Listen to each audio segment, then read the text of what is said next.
400, okay. Salamat po. Siya po yung magdadrive. Saan po ang hilain? Ito daw yung preno. Hilain mo pa taas. Kasya ba tayo dyan? Parang ano, maliit para sa amin, di bale. Okay, go go girl! Pakita mo sa batang kaya mo.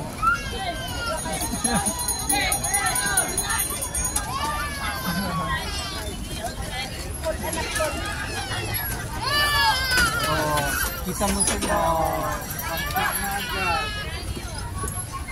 Ikaw mag-maniobra kasi ikaw ang matanda.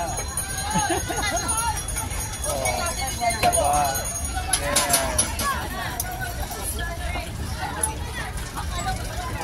Baby T's first time to ride the bike. Diba? With his amo, yeah.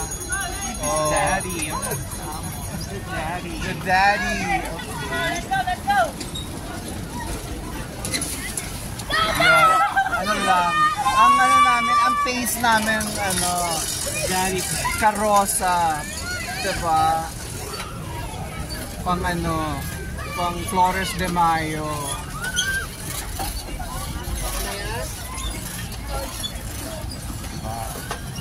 Oh, buti pa tong batang to, oh.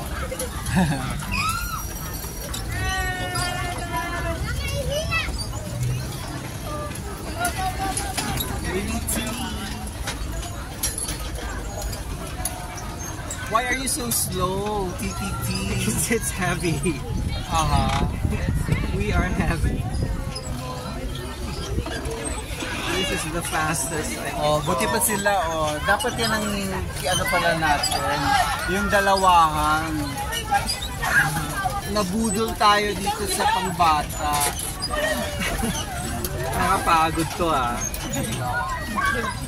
Kasi hindi ka nagpa-practice sa stationary bike. Diba? Pwede mong palitan yung yung yung weight ng yung bigat ng pedal.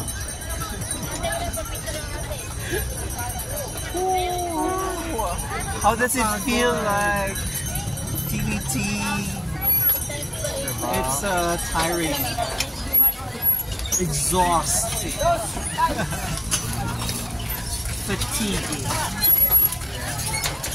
Pinapanood ko yung video na B-roll namin for this. Sana. Sabi ko kay TTT, sa sobrang bagal niya, tapos ang bilis ng mga dumadaan, para kaming fake na nag-biking.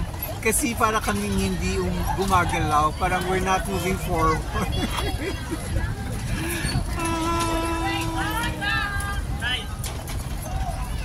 That's what old age can do. But I'm happy na we're biking. Kasi many times na kami we're happy. I'm happy na nagbabike tayo. Kasi ito yung gusto kong gawin. It's his childhood memory. Well, everybody my age, this belongs to their childhood memory. At least nakapag-bike tayo sa visit na to. 100 lang itong activity na to. Sayang. For how long? 30 minutes. 30 minutes? Yes. Oh, isn't it 30 minutes? Yeah. Alright. Hello everyone. Okay. This vlog will just be one ikot. And TTT will be the one to handle the cameraman. Yes. Cinematographer par excellence. Okay. But I am the subject. Well, I can't see. Oh, well, syempre, that box there, itutok mo sa akin. Ay, hindi baliktad pala. What are we doing? I want to ice cream.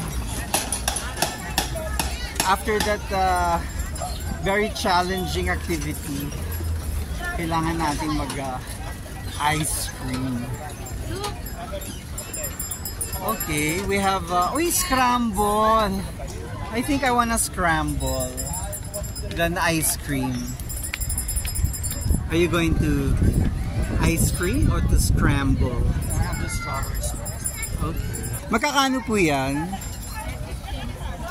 Po? Yung 50 lang po, dalawa. Strawberry. Dati sa likod lang ng St. Joseph, sa Scramble. I don't have a memory of Scramble in Burnham Park. It's usually the taho. Di natin na-videohan kanina ang pag-prepare ng Scramble.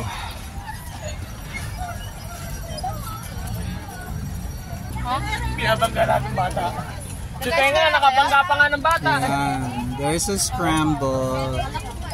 Tag 50 pesos. Scramble. Welcome to Burnham Park. Actually, goodbye Burnham Park. Pauwi na kami. Doon tayo sa sa isang bench. You left it there earlier. Buti dala-dala ko. O ikaw nagdala niyan. 159 pa naman yan. Saan tayo pupwesto? Tayo na lang tayo. Or uupo tayo. Upo tayo. Doon tayo sa may sa lilim. Doon sa lilim. Sa harap ng halamang malaki.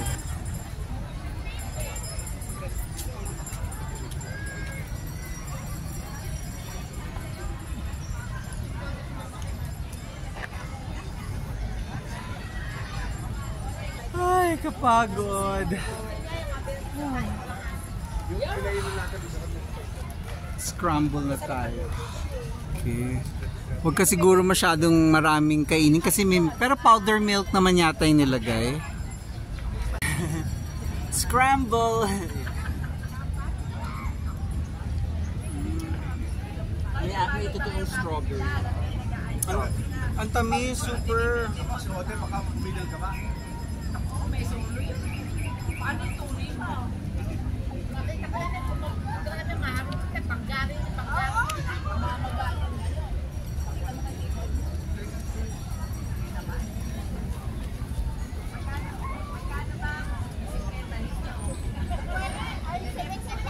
Hindi, actually, bago niya pinasikat-sikat na yan. Kaya nga niya gustong bumili.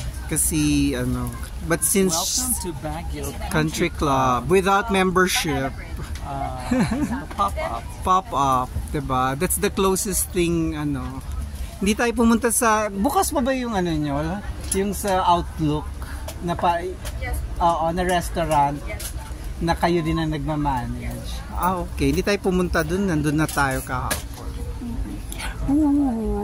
Bidyohan mo ako magbabayad ng 300 kasi wala tayong 8 million. Pagkano nga yung member system? 7 million. May plus kayo. May taxes. Kasalanan ni Vice. Ganda to. Hindi naman. We knew about it before the Vice. May 300 na ba yan? Ay nako, paging 60 pesos. Kulang ako ng 60. Watch me. 60 pesos. Tapos upo tayo dyan. Oo, sulitin natin yung 360. Sorry, miss, wala akong barya. Ay di, mag-juice tayo na rin. Ano gusto ko? Anong juice? Sprite? Ay, soft drinks. Coke. Or ano yung royal na? Magka-2 grapes na lang ako, ikaw po. Sige, true orange naman ako. True orange. Hindi na ako nakatigil ng true grape. There's such a thing. Oo naman, matagal na yan. Okay. Upo tayo sa loob para tayo. Baguio Country Club Village.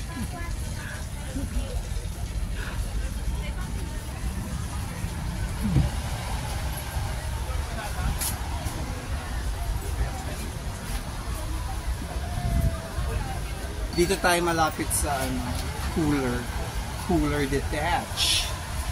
Can you remove the one that came from Europe? No, the one that came from Sutherland.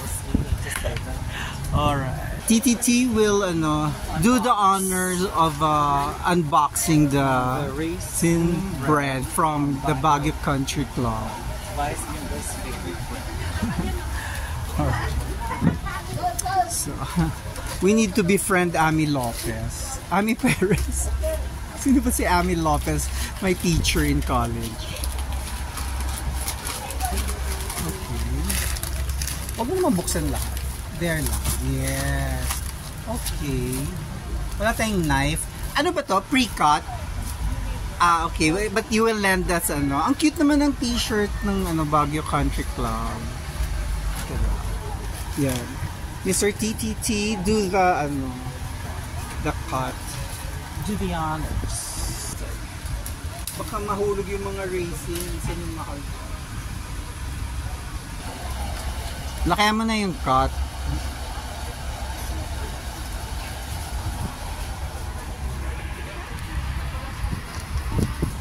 Taste test.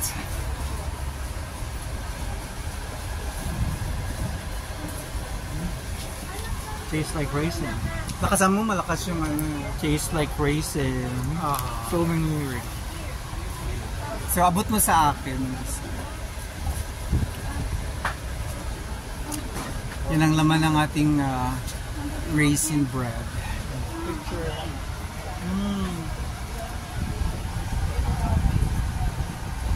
Sarap. Magkano yung soft drinks, miss? 75. So, ang Royal True Grape sa Baguio Country Club is 75 pesos.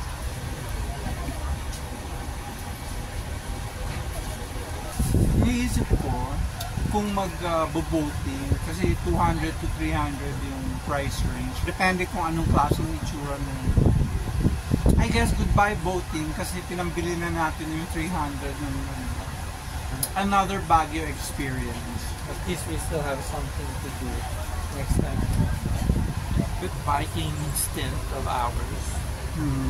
Exhausted. Pero yung boating, Napagod ako ngayon. yung boating kukuha tayong taga-Saguan, hindi na natin kaya. So wow, look at that. Kasi kanina yung una nating kinat sa dulo. So ito yung itsura ng raisin bread pag medyo tapos na yung hindi ka na dun sa dulo nagkakat. Ay, biglang maingay. Biglang ni-shake. Umingay. Anyway, nandito tayo sa bazaar. Nasa kabilang side ito ng Burnham Park. Sa side ng Great Taste. Great Taste. Good Taste. So naghahanap si TTT ng pasalubong. So where can you buy? Oh, ito mo. Mukhang to. May mas mura na lang na bread sa Baguio.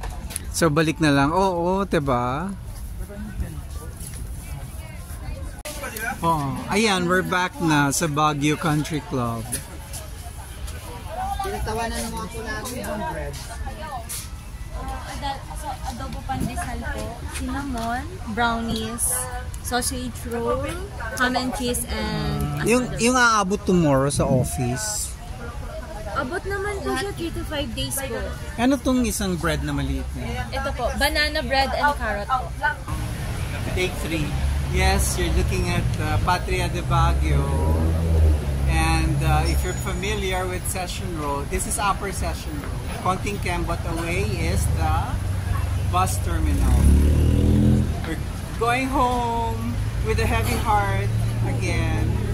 So, thanks for watching. Please like and subscribe.